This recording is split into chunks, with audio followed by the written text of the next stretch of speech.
haleluya, haleluya, puji nama Tuhan. Kita boleh bertemu kembali dengan Elsa The Channel.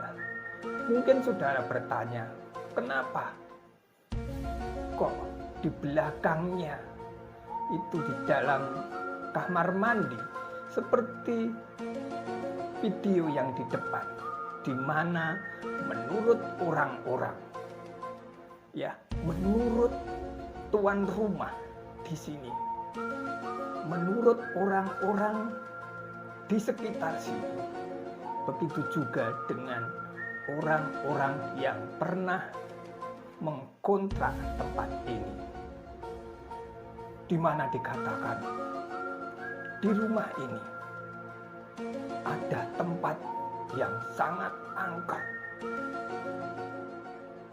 yaitu di dalam kamar mandi. Saudaraku, saya akan membuktikan kebenaran akan cerita-cerita orang-orang di sekitar. Apakah benar tempat ini sangat angker, sangat horor, atau itu hanya cerita-cerita belaka? Saudaraku, tadi saya sudah berbicara sama orang-orang di luar. Dia bertanya, Bapak berani masuk situ? Mereka mengatakan, saya katakan, karena aku berani, sebab mempunyai Allah yang luar biasa, yaitu Yesus Kristus. Saya katakan seperti itu. Kita tidak usah malu di depan orang mengatakan bahwasanya Yesus itu adalah Tuhan satu-satunya juru selamat yang mampu mengatasi segala permasalahan yang ada di dunia ini. Saudaraku, di mana di sini sudah beberapa tahun rumah ini dibangun, ya, sejak pertama dibangun setelah jadi ditempati, tuan rumah, ya, tuan rumah setiap malam bila tidur, anaknya, ya, pagi-pagi dicari di kamarnya tidak ada. Kemana? Ternyata dia tidur di tempat sini, saudaraku, di kamar mandi ini. Ya, tuan rumah mengatakan pada saya, mula-mula saya kira itu hanya, ya, anak saya itu katakanlah bermimpi atau mengigau, makanya dia itu berjalan tidurnya, terus tiduran di kamar mandi. Tapi itu berkali-kali dia katakan seperti itu. Makanya dia, ya, mohon maaf saja, tuan rumah di sini adalah orang yang belum mengenal Tuhan Yesus. Maka dia mencari orang-orang yang dianggap pintar, yang bisa mengusir setan-setan dari rumahnya. Tapi kenyataan setelah katanya di sini dikasih, ya, mungkin katakan kembang-kembang, katanya seperti itu. Tapi setelah itu 3 hari kelihatannya sudah ayam, sudah tidak ada. Setelah 3 hari ada lagi, anaknya seperti itu. Begitu juga orang tuanya sering malam-malam jam 2 ke atas bilang apabila di kamar mandi ini, ya, di kamar mandi ini sering ada orang yang mandi. Tapi setelah dilihat kamar mandi ini, ya saudaraku, kamar mandi ini kering, ya, tidak ada yang mandi. Tapi dia mendengar orang mandi di kamar mandinya, sebabnya kamar kamar tidurnya hanya di sebelah, saudaraku. Begitu juga ya cerita-cerita dari lingkungan sini juga mengatakan, oh iya, pernah anak saya ikut tidur di sana untuk menemani. Ternyata juga saudaraku dipindah tidur di sini, di kamar mandi sini. Begitu terus sampai yang punya rumah ini dia pindah. Rumah ini dikontrakkan pada orang lain. Tidak sampai 2 bulan, ada yang 1 bulan, ada yang tidak sampai 2 bulan. Sudah berapa kali katanya, 4 kali, 5 kali yang ngontrak di sini. Terus juga seperti itu. Malah kadang malah suaminya yang orang tua saja tidurnya di sini. Bilangnya seperti itu, saudaraku. Maka kemarin ya tuan rumah berbincang-bincang dengan saya. Ya, dia berkata, bagaimanakah dengan keadaan rumah saya? Kok bilangnya horor atau angker? Saudaraku, setelah dia bilang seperti itu, saya mengatakan, saya bukan orang pintar, saya bukan paranormal, saya bukan dukun, tetapi saya adalah hamba Tuhan.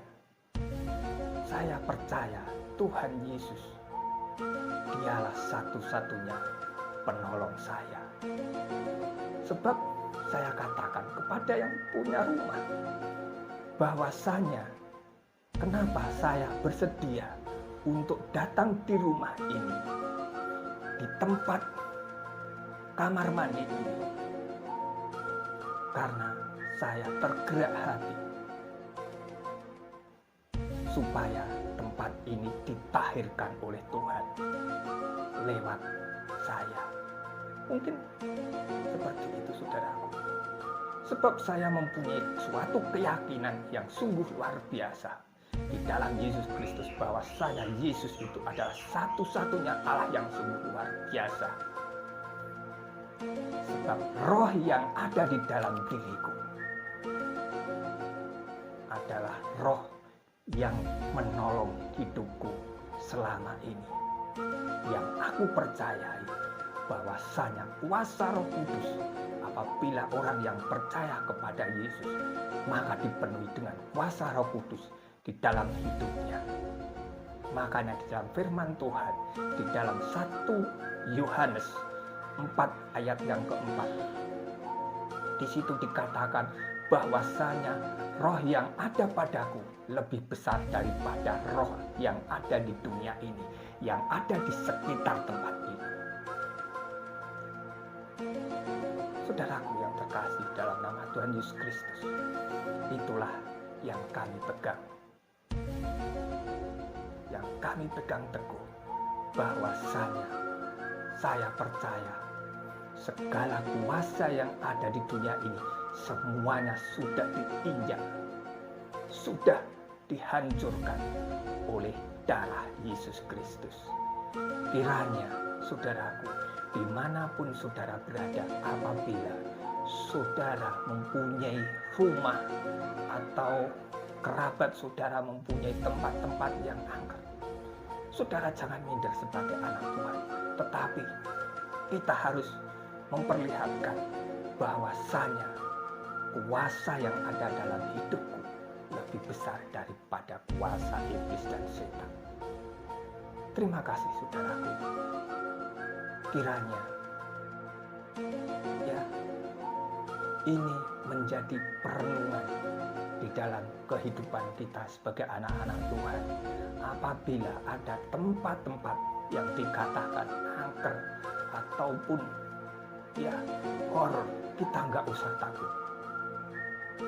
Apabila ada suatu ketakutan di dalam kehidupan saudara, di situ saudara masih menyimpan hal-hal dosa. Makanya kita sudah dibebaskan. Apabila saudara pergi ke tempat yang mungkin tempat itu dikatakan menurut orang-orang itu adalah tempat yang berbahaya, tempat yang angker, saudara katakan, di dalam nama Tuhan Yesus Kristus segala kuasa kegelapan kami hancurkan dengan otoritas Yesus Kristus. Maka saudaraku, tidak ada kuasa kegelapan, kuasa iblis setan yang bisa mengganggu anak-anak Tuhan. Saudara, ada suatu pertanyaan tadi. Ya, orang di luar sana mengatakan, apakah anak-anak, ya bukan anak-anak, dia mengatakan apakah orang Kristen itu tidak bisa, ya tidak bisa digoda atau diperlihatkan atau ya mendapatkan suatu penampakan yang horor. Dia bertanya seperti itu. Saya katakan, bisa saja orang Kristen melihat hal-hal yang seperti itu. Kenapa sampai orang Kristen sampai bisa melihat hal-hal yang tidak lumrah sebagai manusia? Makanya saudaraku, apabila kita sebagai anak-anak Tuhan masih ada roh ketakutan di tempat itu, kita melihat hal-hal yang seperti itu, kita lari. Mari kita koreksi diri kita. Masih adakah roh-roh ketakutan, roh-roh dosa yang ada dalam hidup kita? Kalau saudara sudah percaya dalam Yesus, kita sudah bebas. Di sini tadi saya sudah memuji Tuhan. Saya pujikan ada kuasa dalam darah Yesus. Saudaraku, apabila saudara ada di tempat-tempat yang katanya ya angker, banyak penampakan, saudara berdoa atau memuji Tuhan. Nanti ya kuasa-kuasa kegelapan itu akan lari terbirit-birit, terkencing-kencing. Saya katakan seperti itu.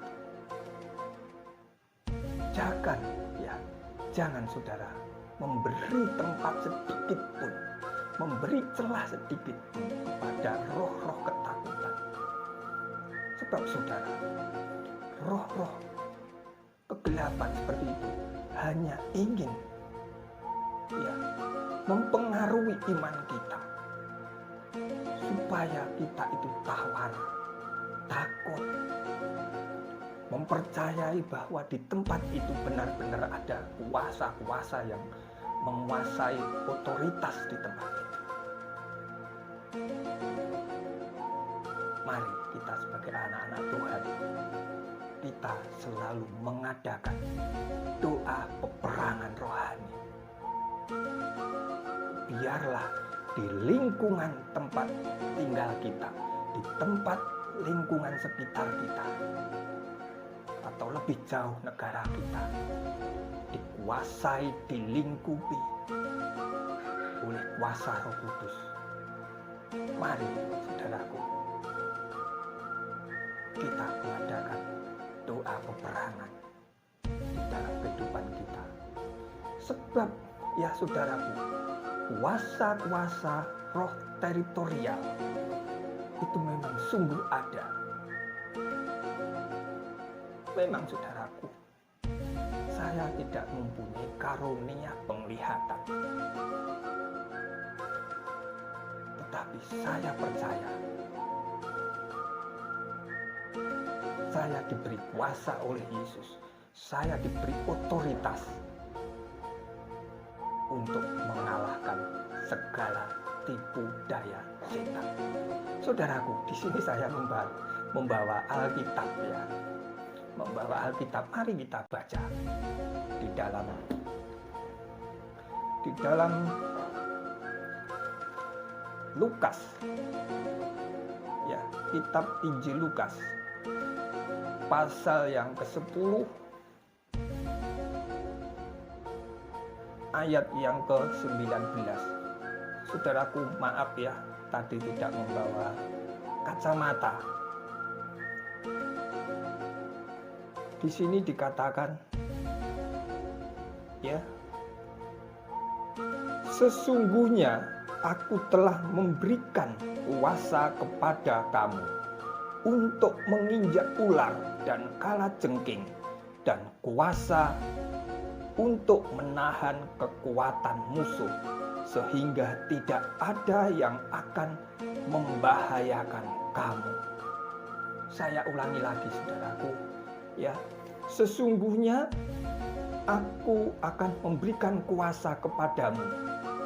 Siapakah yang memberikan kuasa ini? Di sini dikatakan aku adalah Tuhan Yesus yang akan memberikan kuasa kepada kita semuanya. Makanya kita tidak usah takut, saudara. Ya, kita lanjutkan. Untuk menginjak ular dan kalajengking, dan kuasa untuk menahan kekuatan musuh. Di sini firman Tuhan dikatakan, ya, untuk menahan musuh, untuk menginjak, ya, untuk menginjak ular dan kalajengking. Apakah di sini ada ular dan kalajengking? Tidak, saudaraku. Di sini artinya apa? Ular dan kalajengking. Saudara bisa melihat. Saya sendiri, saudaraku, fobia dengan ular. Jijik, saudaraku, kalau ada orang yang pegang ular itu. Di sini ular dan kalajengking menggambarkan kuasa-kuasa kegelapan. Tuhan Yesus memberikan suatu perumpamaan ular dan kalajengking. Kita lihat bagaimanakah tingkah laku, tingkah pola dari hewan-hewan ini. Hewan-hewan ini licik. Ya, apabila kita jalan, mungkin dia akan seperti ular itu. Mungkin akan ke belakang dulu. Setelah orang itu lewat, mereka akan mematok. Begitu juga kalajengking. Apabila saudara pernah katakan disengat oleh kalajengking. Kalajengking apabila melihat manusia, mereka akan lari terbirit-birit. Tetapi apabila kita lengah, ya, kalajengking itu akan menyengat kita. Begitu juga dengan kuasa kegelapan yang ada di tempat, ya, katakan horor-horor seperti itu. Mereka akan mematuk, mereka akan menyengat kepada orang-orang yang percaya, yang mempercayai bahwa di tempat itu adalah kekuasaannya. Begitu juga seperti orang yang mempercayai di tempat ini ada. Tetapi di dalam nama Tuhan Yesus hari ini tidak ada. Semua lari terkencing-kencing, terpirit-pirit, karena ada nama Yesus. Di tempat ini ada kuasa. Tempat ini sudah ditahirkan oleh Tuhan, ditutup bungkus dengan kuasa Roh Kudus.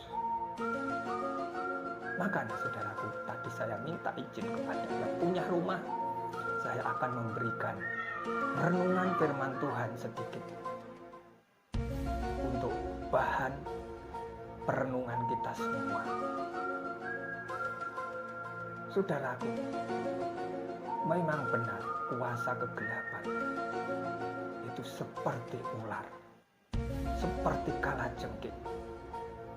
Mereka, ya, selalu mengintimidasi kehidupan kita. Mereka hanya ingin merusak, mereka hanya ingin membunuh. Mereka ingin membuat manusia kesakitan. Contoh, saudara, kalajengking apabila menyengat manusia, itu membuat orang itu yang tersengat. Mereka akan mengalami suatu kesakitan. Begitu juga apabila kita mempercayai kuasa-kuasa yang seperti itu, kita juga akan selamanya akan ditekan terus. Ketakutan terus menerus. Apa yang terjadi apabila kita tidak mengenal Yesus Kristus? Saudaraku, orang-orang mereka akan mencari orang-orang yang bilangnya pintar, yang bisa melihat. Saudaraku, kenyataan berapa orang yang kesini, saya bukan menantang, yang melihat tempat ini. Wah, iya memang di situ ada. Bilangnya apa itu? Itu apa? Perempuan. Wah, bilangnya seperti itu. Tapi saya katakan itu tidak ada. Sampai ada yang mengatakan dia itu bilang tadi itu dia adalah seorang indigo. Dia melihat di tempat ini ada yang namanya kata kuntilanak atau apalah. Dia bilang seperti itu. Dia pulang anaknya, dia melihat, kata dia indigo, katanya dia diajak, dia digoda anaknya sampai menangis-nangis. Saudaraku, apakah kita sebagai anak-anak Tuhan juga mempercayai seperti itu? Apabila saudara percaya hal-hal yang seperti itu, saudara ya juga akan tergoda. Mungkin saudara ke tempat yang angker, bukan di tempat ini saja. Saudara mengatakan, iya ya, aku sampai di sini merinding, ini bulu kudukku. Saudara, saya bukannya tidak mempercayai tempat-tempat yang seperti itu. Tetapi apabila saudara merasakan hal-hal yang seperti itu, katakan dengan firman Tuhan. Apa yang dikatakan oleh firman Tuhan harus kita perkatakan. Seperti dalam 1 Yohanes pasal 4 ayat yang keempat. Roh yang ada padaku lebih besar daripada kuasa yang ada di dunia ini. Sebab saudaraku, dunia ini, kuasa-kuasa kegelapan sudah hampir melingkupi seluruh bumi ini, di seluruh dunia ini. Makanya saudaraku, kita harus mengadakan peperangan iman. Kemanapun saudara pergi, harus perkatakan, harus minta pimpinan Tuhan, minta lingkupan Tuhan. Maka kalau saudara selalu meminta kekuatan penyertaan Tuhan, ya, Tuhan tidak pernah tinggal diam. Tuhan akan menyertai kita. Kita tahu Tuhan kita adalah Immanuel. Tuhan beserta kita. Kalau Tuhan beserta kita, kenapa kita takut? Sebab Tuhan kita adalah Allah yang luar biasa, pencipta langit dan bumi. Kenapa kita takut? Sebab Tuhan di pihak kita. Kalau saudara hidup di dalam kekudusan, di dalam kebenaran, segala kuasa kegelapan tidak ada yang mengganggu. Seperti orang Jawa mengatakan, setan ora doyan, demit orang dulit. Artinya apa, saudaraku? Setan tidak mau mendekati dengan orang-orang Kristen. Begitu juga iblis orang dulit. Artinya apa? Iblis itu tidak akan menyenggol-nyenggol kita. Tidak berani. Makanya saudaraku, sekali lagi, tempat ini sudah ditahirkan oleh Tuhan. Tidak ada kuasa satupun yang berani menempati ini lagi selain kuasa Tuhan Yesus. Saya katakan tadi kepada tuan rumah, besok ditempati. Tidak usah dikontrakkan, dipakai saja. Saudaraku, disinilah teknik kita sebagai anak-anak Tuhan. Cara-cara penginjilan memberitakan bahwasanya Yesus Kristus itu adalah Tuhan satu-satunya yang luar biasa. Dengan kejadian-kejadian seperti ini, kita bisa memberitakan tentang Yesus. Siapakah Yesus itu? Tadi ada orang mengatakan juga, saudaraku, Om, berani enggak uji nyali di tempat itu? Saya katakan, kenapa saya harus uji nyali? Kalau saya harus uji nyali, itu saya itu mempercayai kuasa-kuasa kegelapan. Makanya saya katakan seperti itu. Tidak usah saya uji nyali, saya datang dengan doa dalam nama Yesus Kristus, Tuhan, dengan darah Yesus. Semuanya ambiar. Saya katakan seperti itu. Sekali lagi, saudaraku, saya bukan orang yang bisa melihat hal-hal yang seperti itu. Tetapi saya mempunyai pengalaman tentang hal-hal seperti itu. Mungkin suatu saat saya akan bercerita tentang latar belakang saya dahulunya. Saudaraku, saya waktu masih umur SMP 14-15, SMP kelas 2, saya itu sudah mulai suka hal-hal okultisme. Dahulunya seperti itu, saudaraku. Sampai keterusan. Sampai terjadi kelepasan. Jadi saudaraku, kalau kita itu hidup di dalam hal-hal yang tidak jelas, hal-hal yang katakanlah yang horor-horor, yang bersinggungan dengan iblis setan, saudaraku, hati-hati. Tidak mudah untuk melepaskan seperti itu semua. Saya yang sudah mengalami seperti itu. Jangan katakan, saudaraku, kalau kita itu sudah dikuasai dalam hidup kita, dalam keluarga kita, dengan hal-hal okultisme setan. Saudaraku, tidak mudah untuk melepaskan. Walaupun mungkin ada hamba Tuhan mengatakan, kita katakan, kita tengking dalam nama Yesus Kristus, itu sudah hilang. Tidak semudah seperti itu, saudaraku. Setan kalau kita sudah dikuasai oleh roh-roh kegelapan, setan iblis, roh-roh okultisme, setan juga seperti ini, saudaraku.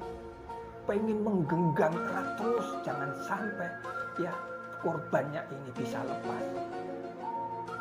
Makanya kalau orang yang dikuasai dengan hal-hal okultisme, saudara, maka akan terjadi hal-hal yang aneh di dalam hidupnya. Makanya keluarga sini mungkin besok atau besoknya, kalau dia mempunyai kesempatan, ingin saya ajak ngobrol lagi bahwasanya yang bisa melepaskan di tempat ini bukan karena saya orang ya mungkin mempunyai pegangan-pegangan atau orang yang hebat, tidak. Yang mempunyai kuasa adalah Yesus yang ada di dalam diri saya. Lihat saja, tidak ada. Saya perkatakan dalam nama Tuhan Yesus, tempat ini sudah tahir. Tempat ini dikuasai oleh Roh Kudus. Kegelapan sudah pergi. Saya katakan juga, jangan pernah ya rumah kita itu selalu gelap. Mungkin dapur, terlebih kamar mandi. Memang benar saudaraku, yang namanya roh kegelapan, setan iblis itu suka yang tempat peteng-peteng, tempat yang remang-remang, tempat yang gelap-gelap, tempat yang lembab-lembab. Makanya saya katakan, tempat ini, kamar mandi ini harus selalu diberi lampu. Bukannya saya ikut-ikutan dengan klenik, ikut-ikutan orang-orang seperti paranormal, enggak saudaraku. Sebab Tuhan sendiri mengatakan bahwasanya terang itu dipandang oleh Tuhan adalah baik. Tidak pernah Tuhan mengatakan gelap itu baik. Tetapi yang dikatakan oleh dalam firman Tuhan, Tuhan melihat terang itu bagus, baik, maka terang dipisahkan dengan kegelapan itu. Makanya kita disebut, yang orang-orang percaya kepada Yesus, kita disebut anak-anak terang. Puji Tuhan, kiranya ya saya tidak uji nyali, saya tidak mempunyai kekuatan apa-apa selain kekuatan dari Yesus Kristus yang bisa mengusir kuasa kegelapan yang ada di tempat ini. Terima kasih. Kiranya Tuhan Yesus memberkati saudara dengan pemberitaan, dengan ya hal-hal yang seperti ini. Saudara tidak usah takut, tidak usah gentar, bahwasanya kita sebagai anak-anak Tuhan, kita adalah umat-umat pemenang. Haleluya. Tuhan Yesus memberkati kita semua. Shalom.